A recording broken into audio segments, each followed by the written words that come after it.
আজকে এর আগে আমরা দুটো ভিডিও করেছি মাধ্যমিকের টেস্টের পরে যেভাবে পড়াশোনা করা উচিত এবং ইংরেজিরই একটি পার্ট, সেটি হচ্ছে যে সিনটা কীভাবে করা উচিত। তো আজকে আমাদের আলোচ্য বিষয় হচ্ছে আনসিন। তো আনসিনটা কীভাবে করব?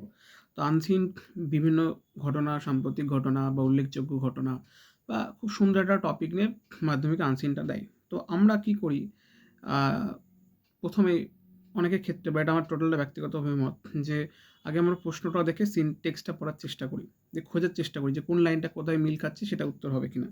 তো আমি ব্যক্তিগতভাবে বলবো এই জিনিসটা করা উচিত নয়। আমরা টেক্সটের ক্ষেত্রে যতটা সাবধানতা অবলম্বন করি, এখানেও সেটা ততটাই করা উচিত। আনসিনের ক্ষেত্রে কী করা উচিত? আনসিনের ক্ষেত্রে আমি একটা কথাই বলবো, আমাকে ভালোভাবে বুঝতে হবে যে কোন প্রসঙ্গে দিয়েছে এবং কী বলতে চেয়েছে। দরকার পড়লে 1-এর জায়গায় 2, 2-এর জায়গায় 3, 3-এর জায়গায় 4 এতবার আমাদেরকে রিভিশন মারতে হবে, রিডিং মারতে হবে, যে ভালোভাবে বুঝি যে কী বলতে চেয়েছে, কী কনটেক্সটে বলতে চেয়েছে এবং টোটাল সামারিটা কী।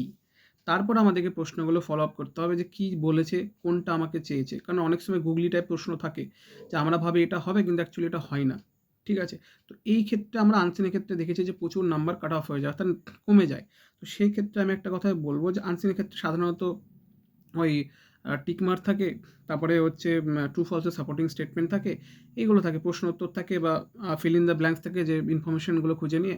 তো সেই ক্ষেত্রে আমরা দেখি যে সাপোর্টিং স্টেটমেন্টের ক্ষেত্রে আমরা দেখি যে আমরা হয়তো ভাবছি এটা হচ্ছে, কিন্তু অ্যাকচুয়ালি ওটা হচ্ছে না।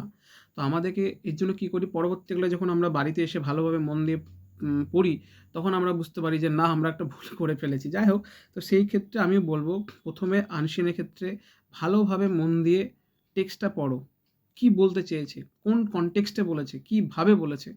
তারপরে আমাদের প্রশ্নর যে কী বলতে চেয়েছে, যে ইনফরমেশন দেয় যে আমাদেরকে এটা করতে হবে, ওটা করতে হবে, সে গাইডলাইনটা পড়তে হবে। তারপর আমাদের প্রশ্ন যেতে হবে এবং প্রশ্নটা একবারের জায়গায় বারংবার পড়ে নেবে, কোনো যাতে কনফিউজ না থাকে যে কী চেয়েছে। তারপর আমরা যদি টেক্সটটা ভালোভাবে পড়ি, তাহলে আমরা সেখান থেকে অনায়াসেই সহজেই উত্তরটা খুঁজে পেয়ে যাব। তো এই হচ্ছে ব্যাপার।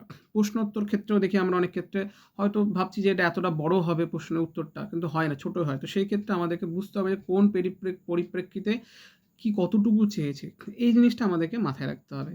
তো যাই হোক, এইভাবেই আমাদেরকে আনসিনটা ট্যাকেল করা উচিত। এটা আমার ব্যক্তিগত অভিমত। তো বলব যে আনসিনটাকে অত চাপের কিছু নেই। আমরা যদি একটু বা বিভিন্ন বই থেকে ফলো আপ করে একটু প্র্যাকটিস করি, যদি ভালোভাবে মনোযোগ দিই, তাহলে আমাদের কাছে এটা অনায়াসে সিনের মতোই সোজা লাগবে। তো অভ্যাস এবং ভালোভাবে মনোযোগ দিয়ে পড়ে সেটার প্রশ্ন উত্তরগুলো বুঝে আনসার লিখলে এখানে অনেকটা নাম্বার ক্যারি করবে। তো যেগুলো তোমার যখন কোনো পার সাবজেক্টে যখন রেজাল্টগুলো মানে নাম্বারটা বেরোবে, তখন কিন্তু তোমাদের এটা অনেকটা নাম্বার ক্যারি করবে। তো এরপরেও আমরা রাইটিং এবং গ্রামার এই দুটো নিয়ে ভিডিও করব। তো সবাই ভালো থেকো এবং বেস্ট অফ লাক।